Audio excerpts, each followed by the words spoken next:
Okaeri, welcome to another Japan Life reading vlog. Now, this is actually extremely out of order because I lost the intro, the original intro that I filmed to this. So I've actually pretty much finished editing and realized that the footage was nowhere to be found. So this is me post-editing later than any of the clips you're about to see, telling you what you're about to see. I know I kind of look like I'm in a horror movie right now, but I just got my hair done, which I will mention later in the vlog, that I want to go get it done, but I couldn't that day. But then today I did go get it done. So I went dark and I'm kind of loving it. You can't see it so much in this light, but I can explain more later in the video. But so when that inconsistency pops up in the next clip, now you know why. But I'm on my way home from getting my hair done, and the reason you're seeing the shadow of my arm and I kind of look like I'm in a horror movie is because on the way home I decided to, well, I rode my bike. I decided to stop by the side of this river that I used to stop by on my way home from work all the time.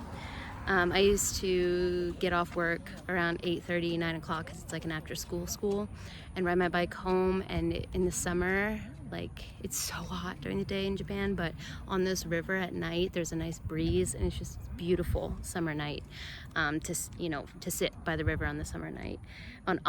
God, I can't speak. So I decided to treat myself to that feeling, which I haven't had in a really long time. And it's quite dark. There's lights on the river and stuff, but I decided to turn on my bike light so you could see who was talking. So that's why I have this lighting. I also got myself a nice little drink to just enjoy and sit here with. So yeah, let me actually get to the point and stop talking about where I'm at now and tell you what you're about to see. So this is the second half of my June vlog. I'm trying to do 2 a month, about 2-week schedule. So this is the second half of June. I've read a couple different books, but when the clips start, it's going to be me reading The Stone Sky, which I finally got to. I'm pretty sure that's all I need to tell you as an intro, but you know, I just wanted to capture, felt like this was a really good moment to capture, and just, you know, if you can find a couple minutes to do something nice for yourself, if it's sitting somewhere that makes you feel good or whatever, take the time to do it, because this is recharging me like no other. Anyway, enjoy the vlog.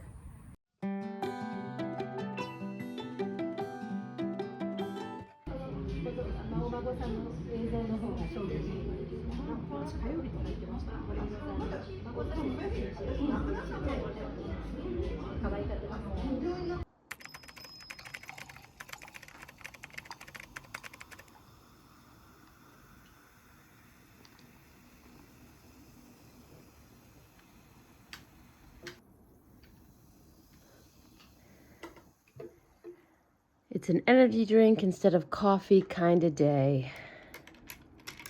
Let's get going. I don't know if you've heard that Japan is like the best place for stationery ever, but I just want to show you, this is just the dollar store, and these are all stickers that you can get. On the top here, you got some puffy ones too. All of these are just rows and rows of stickers. They've got rhinestones over there. Then here's the whole paper selection, and then all of the pens. Again, just the dollar store. It is a haven for stationery lovers, truly. I'm getting some stuff for Father's Day. We're gonna make a homemade card with Sumide's handprint. I'm excited.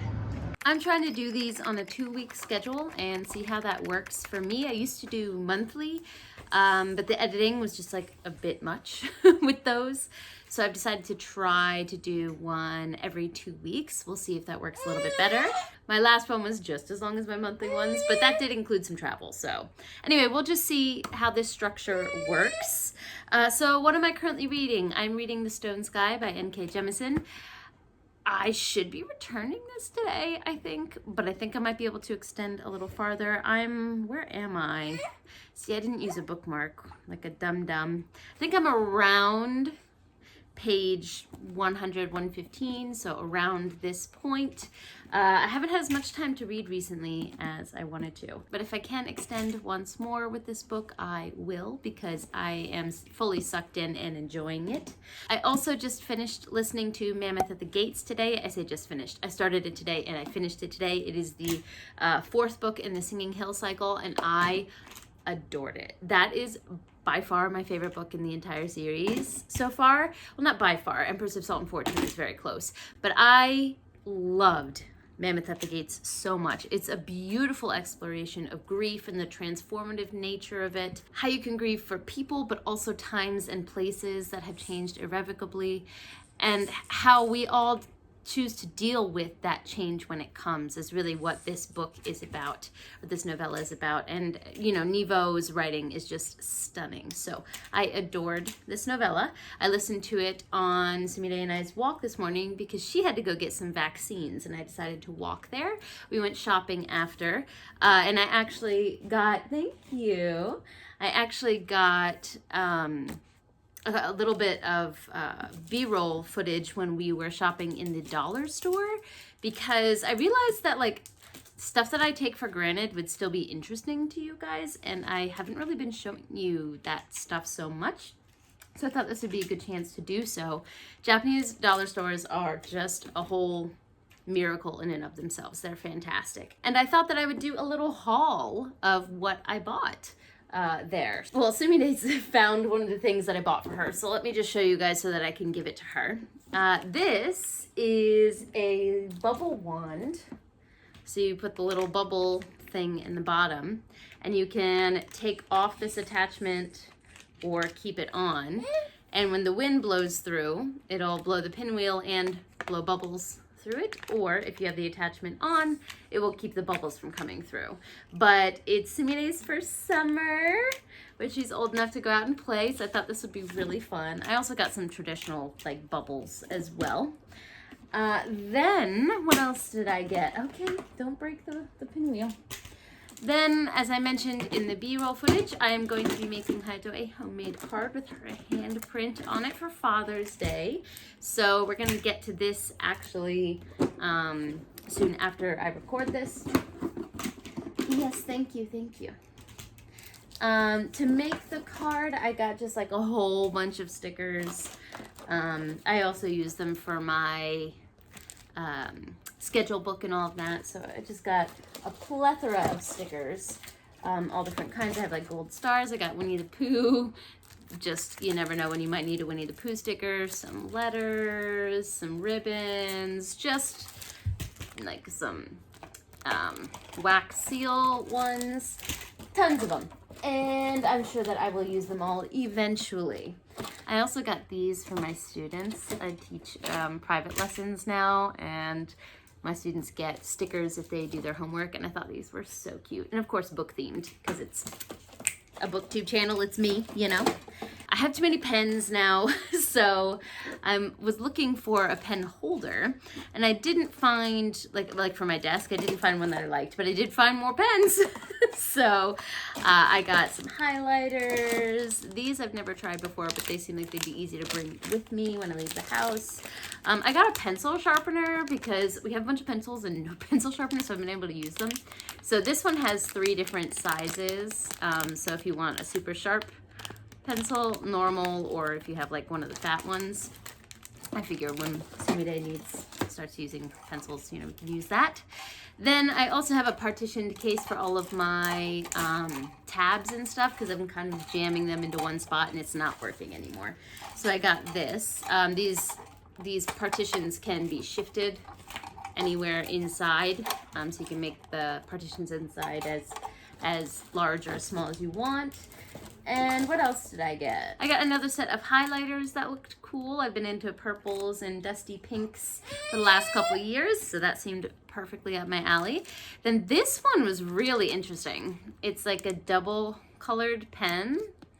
So, you know, when you write, it looks like this.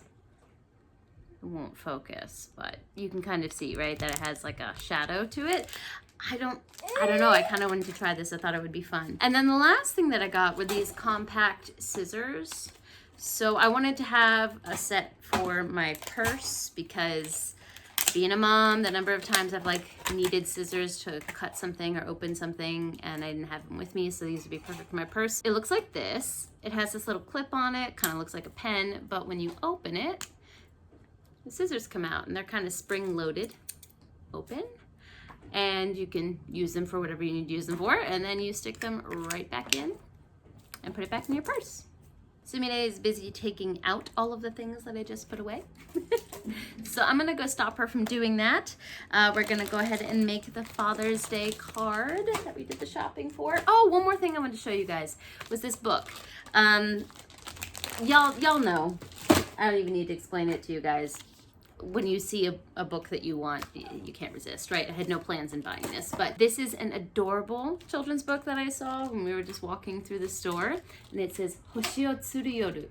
Tsuru is fishing, and Hoshi is star, and yoru is night. So fishing with a star at night. That's not a very catchy title. I need to work on my translation skills, but that's like a direct translation. As you can see, you have all these cute little characters sitting on the moon with their little fishing lines. And it's just an adorable story of a little kid who, is dressed like a rabbit. And you know how we have the man on the moon in the West? Well, in Japan, they have the rabbit on the moon. And so the little boy sees a star, goes outside, follows the star up to the moon where he finds his little rabbit friend.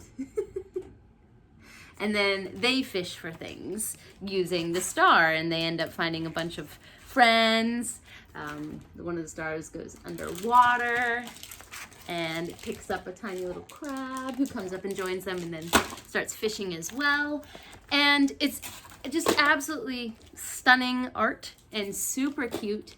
And one of the reasons that I really wanted to get this is it has a lot of Asian and Japanese feeling aspects to it that I want Sumire to grow up knowing and kind of understanding as part of her culture. Like in the West, we don't really have a connection between rabbits and moons, but it is huge here, not just because they believe that there's a rabbit on the moon, but also there's just like a lot of art and connections between the two. There's also a fox here, and foxes are also really popular children's characters. They have a lot of lore associated with them, and I just loved that a lot of those subtle things were all present here, and I want Sumire, like I said, to grow up kind of reading that and knowing that. But I do think that the author is Korean, so that's really interesting to see that maybe Korean and Japanese share some of those aspects to their culture.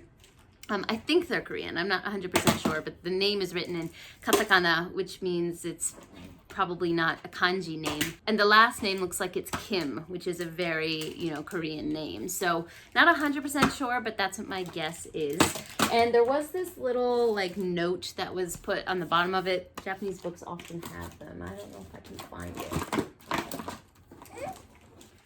Sumire-chan, you made a mess over here while mommy was talking.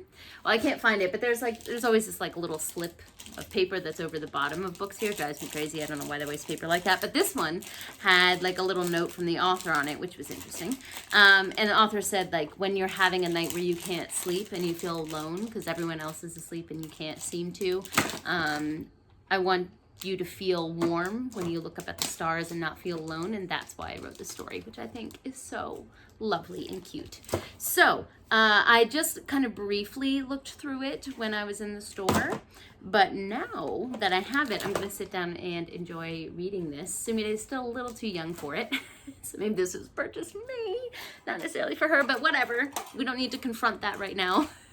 I realized that I also forgot to talk about one other thing, which are these little pockets that you can clip onto anything really to hold all the small little doodads you might have on your desk.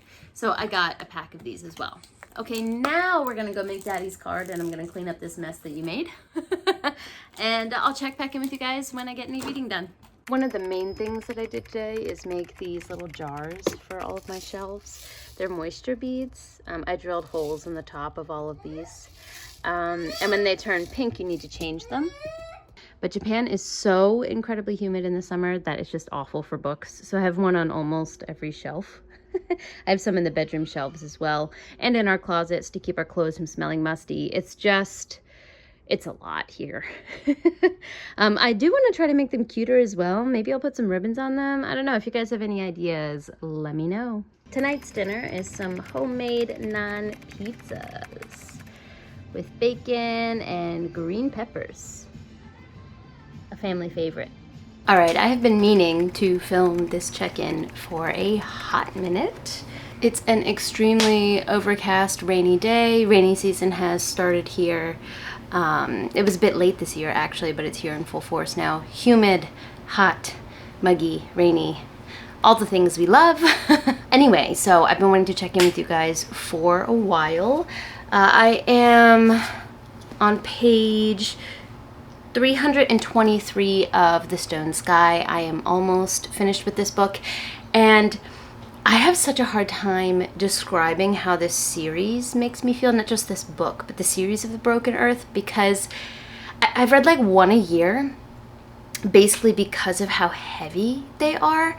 Like the first one, I stared at a wall once the end reveal came, and it definitely shifted my trajectory of what could be done with perspective in books.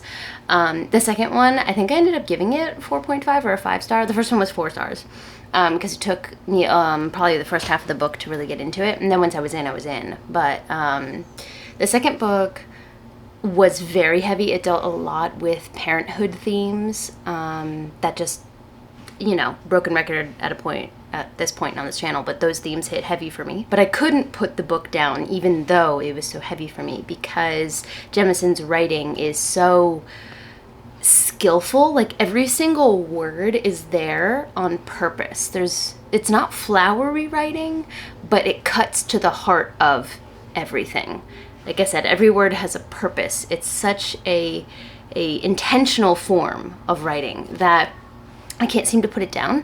And the third book is no exception. When I'm sitting and reading, I fly through this because I like I said, I'm just so drawn to the world that she's created, but it doesn't like make me feel good. That's for sure. This book is heavy, and it's supposed to be. It deals with colonialism, cycles of violence, generational trauma, parenthood, like I said.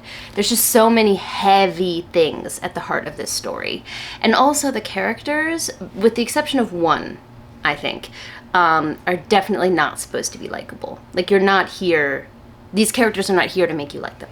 That is not their purpose. And I think that there's a beauty to having characters like that, but it also means that being from their perspectives all the time can be a little bit challenging. One thing I will say specifically about The Stone Sky is that I feel like this is the book where I'm finally getting the world. Even before all the big reveals that are happening right now, because I'm getting reveals one after another, and I was like, that makes sense. I saw that connection. A couple things I saw coming, but they're usually connected to another reveal I didn't see coming. So now that the layers are being peeled back a bit, I see why certain things were in the story earlier. It was definitely planned out. But even before those reveals happened, this was finally the book where I felt like, oh, okay, I'm settled in this world. I know what this world is. Because that's another thing Jemison does, is like, she doesn't care about answering your questions. Like, you either are down for the ride or you're not, and you're gonna get the answers when you get them. So you just kind of have to be okay with being confused for a period of time, because you're also following from the perspective of specific characters who like don't care what the reasoning is. They just decide to take said course of action, and you have to go along with them because that's perspective. So while these books don't make me feel good when I read them, they are compulsively readable, and I'm glad that I'm reading them, if that makes sense. Like, my feelings for these books are so complex and kind of contradictory that it's hard to explain, but I think I'm doing okay, maybe, possibly. The end of this book is coming soon, and I can feel all of the threads coming together, and I'm hoping and praying that at least one of the characters that I want to make it makes it. But I can tell just from this world and the way Jemison has set all of this up and the cyclical nature of the things that we're dealing with here, I'm prepared if everyone dies. Like, I wouldn't be surprised. I wouldn't be. But I'm hoping that Jemison gives us a little pinch, a little something at the end here. But she very well may not. Like I said, she doesn't care about what the reader wants. She has a story that she wants to tell, and she is damn well gonna tell it. So we'll see what the end ends up being like. Like I said, I am on page 323. So this book, this version of the book is 416 pages. So less than 100 pages. Like I said, when I sit down, I really do read this quite quickly. Sumire is taking a nap, although I think she's gonna wake up soon. But that means that I could get, in theory, some reading done now. Although I think I just heard her on the baby monitor, so maybe not. If not now, then hopefully tonight. I have a lesson to go teach. I've got some errands I have to go run now that Sumire is awake. So we'll see. But tonight I have a date with this book because I would really like to finish it. I have a lot of other books that I really want to read, but I want to give this one its due diligence and not like read more than one at a time because I feel like this needs my full attention, at least for the finale. So yeah, really hoping to get to this tonight. Wish me luck. I will check back in when I can. Okay, I finally finished The Stone Sky. I think I actually finished this 2 nights ago. Yes, and then it took me yesterday to think about how I was gonna write my review. Hello, Tiitai. Hello. You satisfied? Hi. Man, that girl eats up the camera. I am in trouble. But yeah, so I finished this 2 nights ago, and then it took me about a day to think about how I was going to write down my thoughts. I finally got something down on Goodreads because I think I've mentioned several times on my channel before that I like to write my Goodreads reviews like within 24 hours after I finish a book if I can, because I really like to get my initial thoughts down because they tend to like fade away over time. But when I go back and read that Goodreads review, I can remember exactly how I felt. So I was able to get some things down, but this is still kind of ping-ponging around in my head with a bunch of different emotions. I mentioned in my last check-in how purposeful of a writer Jemison is, and that stays through to the end. There's no word wasted. And I still find her writing extremely compelling, but I still can't say that I enjoyed myself. I think I also mentioned that in previous check-ins, just because of the heaviness of the book and the themes that it's dealing with. Now, when I did finish the book, I looked in the appendices, and there is a section where Jemison mentions that she was grappling with the passing of her mother and the concept of motherhood while writing this book. And so that really clarified to me why that part of the story was so heavy for me, because she's clearly she's working through that through her writing, and that showed up on the page for me as a reader, especially because motherhood is just a theme that hits hard for me. So put those two things together, and it made it a bit of a challenging book for me to engage with. But to me, that's also a testament to the skill of her writing, that she was able to put that pain, that effort, that exploration of working through something on the page so well that it came across to me years and years later. So I don't think that's a negative thing about the book in general. I think it just affected my personal reading experience. I also found at the end that I had become attached to one or two characters in a way that I didn't expect to. I mentioned, I think before in a check-in, that the characters are unlikable here, and they're supposed to be unlikable.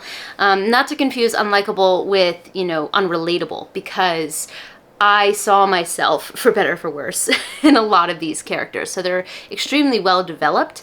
They're just not here to be liked, right? But I found to my surprise that at the end, there were 2 characters that I really felt for. And I didn't really expect that. There were a couple parts to the end of this book that I saw coming, but it was less predictability and more like, this is the way that this story has to end. Like, there's no other way to wrap up this arc in my brain, and some of the things did wrap up that way. But the reveals, there were some reveals at the end that I really didn't see coming, and that was really fun for me as well, to like combine those two. And another thing that I appreciated is, while this trilogy just depicts this awful world and this cycle of violence and hatred, and it's like, when does it end? Where does it end? Like, how can these characters and all of these generations that follow get out of this cycle? And while Jemison does not give you an answer, she does leave you with this like little glimmer of hope that I think is very tactfully done. And I really appreciated that after going through the series, because I felt, just like the characters in the story at certain times, what was the point of this if it's just going to repeat itself? And Jemison doesn't answer that, but she does throw us and the characters a bone in that regard. And so, as a series overall, I do think that this is a 5-star series. I think it's so brilliant and smart, and I can see why it won all the awards that it did, because it's doing what it's meant to do really, really well. And the writing technique, like I have said many times, is just phenomenal. But for me personally, this book is sitting at about 4 stars right now, but I can see it really settling with me, and it's not going to leave me anytime soon, so I can see it slowly inching up over the years upon reflection, and once I get more of like a hindsight view of this book and what it did within the scope of the series. So for now, it's sitting at a 4-star, but you know, things might change in the future. But I'm so glad that I finally finished this trilogy, and it certainly will not be the last Jemison that I read. I'm torn between going to Dream Blood or Inheritance trilogy next. I want to finish out a bunch of the series that I still have open before starting new ones, but if you have like a recommendation for which one I should go to next when I pick up my next book by her, please let me know. I would love to hear. Now currently, what am I reading? When I finished The Stone Sky, I wanted to sit on it for a little bit, but I also wanted to like pick up a book, so I floated around a little bit. I have another book from the library I picked up on a whim called It's Okay to Not Look for the Meaning of Life. A Zen monk's guide to living stress-free one day at a time. And it's just, I don't know, it caught my attention. It's not something I would usually read, but I'm having fun kind of picking up reads like that from the library. And I also have the Inugami Curse from the library. I need to return those at the end of the month though, and I'm not sure I'm gonna get to the other one, to the Inugami Curse, but I want to at least try this one. And I did read the first couple, what I'm looking for, essays in here, and it's interesting, but it hasn't like gripped me yet, so I'll give it a couple more essays and see, but this might end up being a DNF. And the other book that I'm reading is for the Only Good Book Club. It's called The Perishing, and I have it on my Kindle. I read about 9% of it last night, and like I am confused. I don't know, I get the premise of the story, but I don't, the way that this is set up and the way that things are being delivered, the story is being delivered, it's so confusing. We jump from one time to another time, from one character to another character without any kind of guideline. It's very confusing. So I'm 9% in and I'm like, I don't know if this one's gonna be for me. And I messaged the group chat and I was like, I'm confused. And a bunch of the other people in the group were all like, yeah, I'm at 30% and I'm still confused, like this might be a DNF. I'm like, look, I'm here to receive the story, can you please provide it? Like, I'm waiting with open arms, you know. And all of us were kind of feeling the same way. One of us has not started it yet, and she likes weird shit, so she might like this, but the rest of us are kind of like, I don't know. So I'm gonna give it at least to 25% like I would for any SPIFBO read as a judge. But I'm not promising more than that. So we'll see. We'll see if it gets a little clearer in its delivery. But what I understand so far is that we've got like this immortal person who goes through different lives and has had a bunch of husbands, and we're bouncing back and forth between the husband's dad and I don't know. First husband's dad, and then there's a second husband. I don't know. It's confusing. So we'll see. I'll see if it gets less confusing. Maybe it'll blow my mind. I'm going to give it space to do that, at least until 25%. And the next book that I'm going to be reading is a secret because it's for another vlog.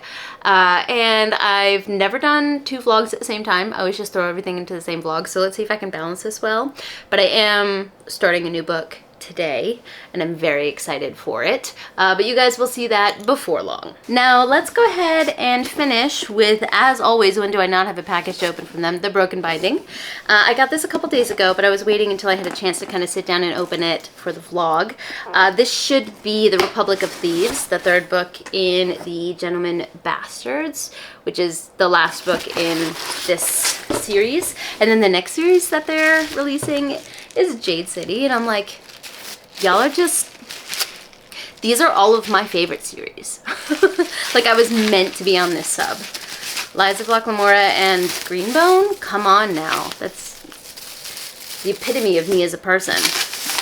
Ooh, here it is, looking pretty as always, The Republic of Thieves. Here's the bookmark. And the back says, if you find yourself being born, climb back in as quick as you can because life's a bottomless feast of shit. Climb back in. If my daughter tried that, we would, not having it. Open. Ooh, ja-jang! I've always loved this cover. It is my least favorite of the series book-wise, but it was still like a 4.5. But I've always loved this cover. As always, love the gilding. There's the spine. And then the back says, I can't name the poison that's killing your friend, but the one that's killing you is called hope.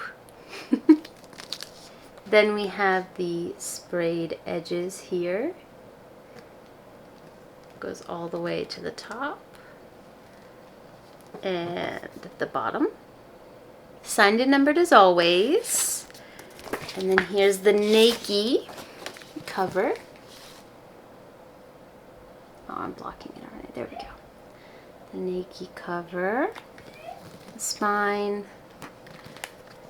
and the back side, keeping with the mirrored theme. Here's the end paper art. That's gorgeous. And the back end papers. I don't know, I think that these versions of these books are really beautiful, but there's something about them that isn't quite hitting the right note for me. Like, I kind of felt that way about the first one, a little bit more about the second one. Now that I've seen the third one, like, they're beautiful, don't get me wrong. The design is gorgeous, but there's just something about it that isn't quite hitting the core of the feeling of Locke Lamora for me, and I don't know what that is. But it's still a very beautiful set to have on my shelves. And I love that they did the original art. I usually don't like characters on my cover art, but something about this just, I don't know, it just scratches my brain in the right way. I love it. Oh, the other thing that I'm reading is Of Darkness and Light still. I am working my way through that very slowly, but we are making progress. So that's currently what I'm reading. The mystery book Of Darkness and Light and The Perishing, which we're not sure if we're going to continue. We'll see. Now, if you can't tell, my hair has grown out so much. I love to play with different hair colors. If you've been on my channel long enough, you know that I like randomly pop up in a video with like a completely different hair color because my hair is my favorite thing to play with. But I've been thinking, because it's already grown out, like I've let it grow out this much, which is just embarrassing. In Japan, they call this pudding hair. I'll put up a picture of the type of pudding they're talking about, but like, yep. I'm at that level. I'm deciding if I want to lighten the roots and then go for a crazy color again, or as I've gotten older, like I used to be blonde, like this color blonde when I was little. And then I got a little bit darker, like dirty blonde when I was in high school. And then I started playing with my hair color a lot. So it was usually like bleached blonde once the color fell out, which is what this is, right? I always put a color in, but then when the color falls out, this is what I end up being. Until I get it colored again. But I've never like played with the darker side of the spectrum just because it's such a pain in the ass to get back to the lighter side, you know, that it's like, is it worth it? But I don't know, I'm thinking this time, like I might go brunette and just embrace that it, you know, it's gotten darker as I've gotten older and just see how that works with me. And then just accept that I won't be able to, you know, spontaneously put another color in my hair for a little while. I don't know, I think it might be fun to play with like the darker spectrum for a while there. The reason I bring this up is because I might be able to go today. My hairdresser might have an open spot. I'm waiting to hear back from him. If he does, I'm going to go today, so it might be looking different in the next check-in. If he doesn't have an open slot, then I won't be, and I'll still have this pudding hair. But I'm excited to try something new. I don't know. We'll see what I decide. But I'll check back in with you guys soon.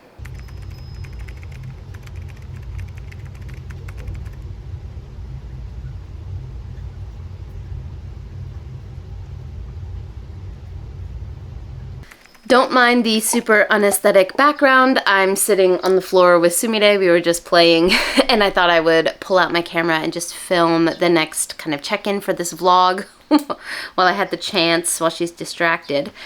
I have to return the library books today, and my main goal with the library books was to read The Stone Sky, and then if I could, the Inugami Curse. But I'm not going to get to the Inugami Curse, and I'm in the middle of a whole bunch of other books, so I think I'm just going to return it to the library. I'm not going to check it back out. And the same goes for the one by the monk. You don't have to look for the meaning of life or whatever, because I did give that a couple more essays to see if it would grab me, and it just didn't. It's not what I'm in the mood to read right now, even though I thought it was. It's not. So I'm gonna return both of those. This morning Sumire had 3 vaccines, her next set of vaccines. So we're just hanging out at the house today in case she spikes a low B-grade fever, which sometimes she does after, but she's usually very resilient, and that's not really an issue. But it's a very rainy, overcast day, so... and thankfully it's not a late night for Hayato, so once Hayato comes home, I'm going to take a nice little rainy walk to return the library books. I'm holding this in a new way, and I don't know how I feel about it, so excuse the shakiness. And then after that, the next step is to close out some of the things I have open. So that's The Perishing and Of Darkness and Light. Definitely not going to finish Of Darkness and Light, but if I can make some progress, that would make me really happy. I haven't made progress in a while. And then The Perishing, I want to see if it wins me over. So maybe tonight I'll do The Perishing and see if I can close that out, or make a choice either way. And then the next thing I have to do is a Spiffbo read, because I haven't started my reads this year. Someone's behind. We're behind. It's okay. It's okay. We'll catch up. We'll get there. So I'm going to start one of those, hopefully in the next day or two. Morning or afternoon is more apt description. So last night I did not get any reading done because this one back here did not sleep well. It was just not a good night for everyone. But this morning I was able to get some done. I read 15% of Steamborn, which is the first Spiffbo book that I'm taking on this year, and I'm having such a fun time with it. It reads really quickly. It's a YA, almost borderline middle grade, steampunk adventure, and the world is really well realized. There's also these giant bugs that are outside of these walls that are built around the city that this takes place in, which is very interesting to me. I like bug things ever since The Winnowing Flame, never a sentence I've ever heard myself say, but if done well, I found that it's something that I really like. Which makes me think that I should read Adrian Tchaikovsky's bug fantasy series. I wasn't interested before, but now I am. So that was the reading I got done this morning, and then I realized I had a glaring oversight last night when I said what was kind of on my radar and what I was picking up. I went to the library and picked up the 2 other books in the Winnie the Pooh original quartet. So we have When We Were Very Young and The House at Pooh Corner. They had Winnie the Pooh there as well, which obviously I've already read. One of my favorite books of the year so far. And there is another one that's part of the quartet, which is Now We Are 6, which they didn't have, but it could be because someone checked it out. So I'm going to keep my eye out for that one. But I would really like to read the original quartet. And these are tiny.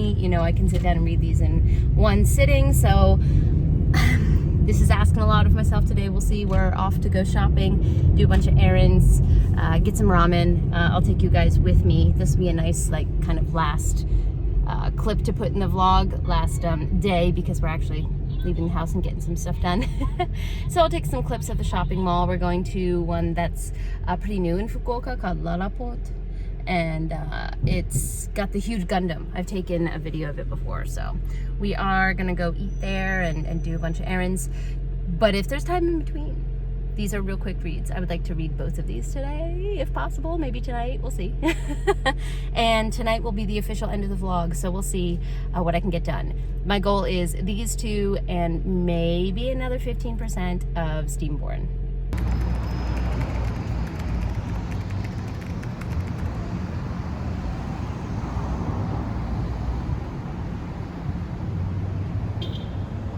This is one of the famous ramen store in Hakata. Ramen store, restaurant, food company in Hakata, named Ippudo, and it's a spicier one. Has a red mark. This is spice. If you don't like, you can get rid of the spice. Yeah. This is the oil, garlic oil, I think. Yeah. so it has more flavor, stronger flavor than the normal one. はい、いただきます。 So I got the basic Hakata flavored ramen with an extra slice of pork belly and a soft-boiled egg. One of the other things we really like about Ippudo is that they have these spicy bean sprouts that they have like all you can eat. That's like a table service, and we're a big fan, so we always eat a ridiculous amount of them. Okay, so we just got to Larapot, and it's 4 o'clock, and there are still people waiting all down the street for all of the parking. Like, we would have been there for at least 45 minutes waiting for parking. We were like, absolutely not, because we don't necessarily have to go to Laraport to do what we want to do. It's just like, you know, a nice atmosphere, a place we could walk around. So that is canceled.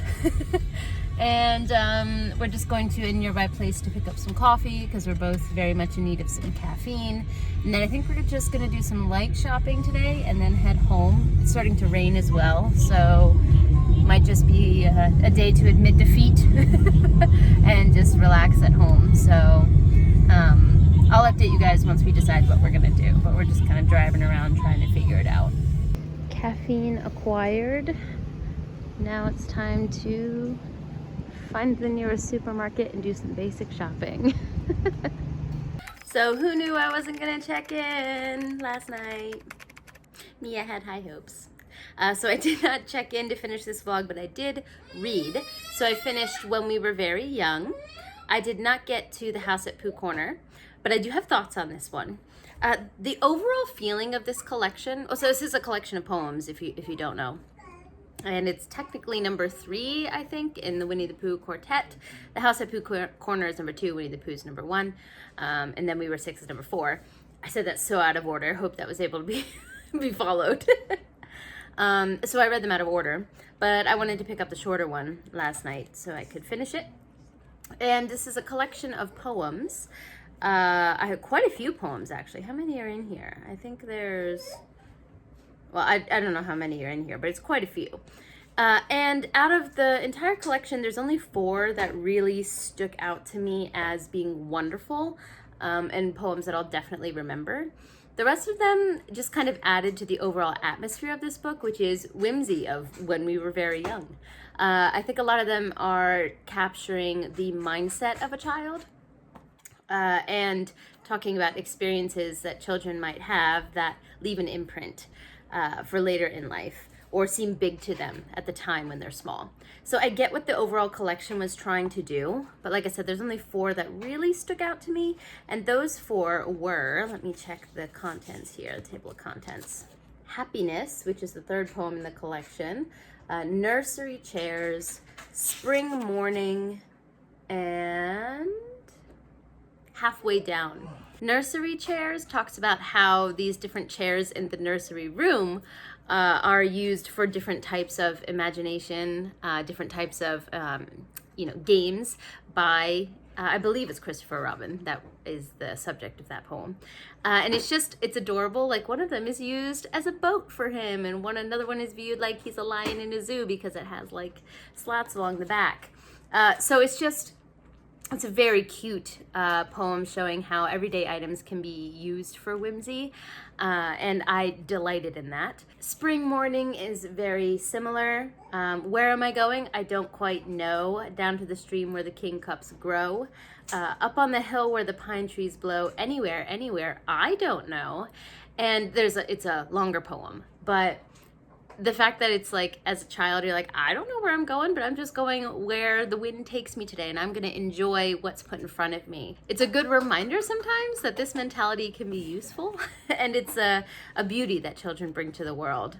And then Halfway Down is about a stair that I believe, again, Christopher Robin sits on halfway down the stairs. And this one's a bit harder to pin down why I think it's so successful, but somehow Milne was able to express what significance this little stair might have for a child, and why it feels like a special spot. I don't know, it's hard to describe, but the way that the poem is laid out just gives you that feeling, and I thought it was adorable. And then the first one that I really, really enjoyed, it might be my favorite, is Happiness, which like I said, is the third poem here. And this is the one that really solidified to me how important it is that the author, Milne and Shepard, who's the person who does the original drawings for Winnie the Pooh, why the two of them working together is so important. Because while the poem is very cute on its own, it's just about this little boy putting on like a raincoat and a hat and rain boots, and about the happiness that can bring. But without the pictures, it wouldn't hit the way it hits. Like these little line drawings of the little boy putting on like these oversized boots and the ducks in the rain and being outside with them. It's those drawings that really brings home the feeling of simple happiness that the poem wants to express. And neither of them would work without the other. And I've always loved the drawings, the original drawings from Winnie the Pooh. I think I've mentioned before, I have them in Sumire's nursery. The Disney version's cute, but you just can't beat the original kind of sketch vibes of the original art done by Shepard. And Happiness, the poem Happiness, is the one that really drove that home for me. So while the collection overall is like a 3.5 stars for me, some of them I just didn't get it. The ones that I got, like I really got. And I would love to have little copies of these poems with the drawings on my wall. If somewhere there's a place where you can buy a print of them, I absolutely would. Because those four really hit for me, and they're gonna stick in my memory for sure. So that means that I still need to read The House at Pooh Corner, but I'm not going to finish it before the end of this vlog, so you can look for it in my next one and my thoughts on it. I have full expectations that I'm going to adore this if the other books are any indication. Winnie the Pooh being 5 stars and then me loving those poems as much as I did. Really high hopes for this one. And then last night I also did read some more of Steamborn. I'm still having a really good time with it. The world building is very well integrated. Like I said, it's YA bordering on middle grade, so it reads quite young, but I'm having a good time with it so far. It reads quick. I only read a couple more percent last night, so I'm still under 20%, but I do plan to make that the next book that I finish. So in the next reading vlog, you will see me talk about The House at Pooh Corner, Steamborn, and then possibly Of Darkness and Light if I pick that up soon. Yesterday's vlog was a bit of a bust, trying to show you a bit more of Japanese life, just because of the way the day happened for us. It was a bit of a bust for us as well. But I do hope to go out more for the next vlog and show you a little bit more about the Japan life aspect of things. Let me know down below what you're reading, if you have thoughts on any of the books that I mentioned here, The Stone Sky, any of the Winnie the Pooh books. I would love to chat in the comments down below. Don't forget to like, subscribe, and click that bell. I'd love to have you as part of this community, and I appreciate it. But for now, I'm gonna head out. Jane!